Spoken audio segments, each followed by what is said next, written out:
Pemirsa, Pemkab Badung sedang menyalurkan bantuan langsung tunai kepada masyarakat Badung.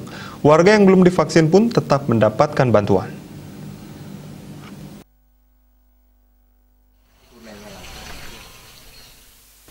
Hal tersebut ditegaskan Bupati Badung Nyoman Giripraste di sela-sela penyerahan BLT di Seminyak Badung. BLT merupakan semua hak daripada warga.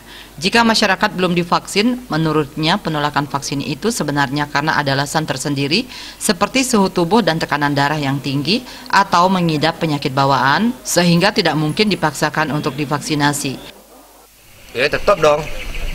Semua hak daripada warga.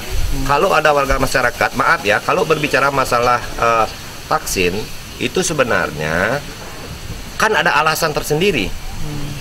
Penolakan vaksin itu misalkan karena apa? Suhu tubuhnya tinggi, ada sakit bawaan, masa kita paksakan? Tidak dong. Nah itu hal yang prinsip. Dan yang pasti program kita ini untuk menggerakkan vaksin itu adalah program kita bersama dari pemerintah. Persoalan sekarang kepada masyarakat, saya ingin sampaikan ada pesan sederhana loh.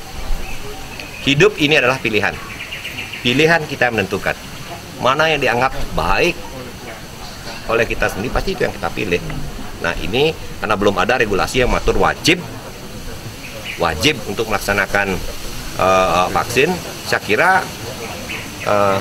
kami berikan sebelum kepada masyarakat. Sekarang kita memberikan edukasi dan urusan masalah pribadi orang. Untuk meminimalisasi penyebaran COVID-19, masyarakat diharapkan tetap disiplin dalam menerapkan prokes 6M, pola hidup sehat bebas COVID-19, yakni memakai masker, menjaga jarak, mencuci tangan, mengurangi bepergian, meningkatkan imun tubuh, dan mentaati aturan-aturan pencegahan COVID-19. Indrawan, Bali TV.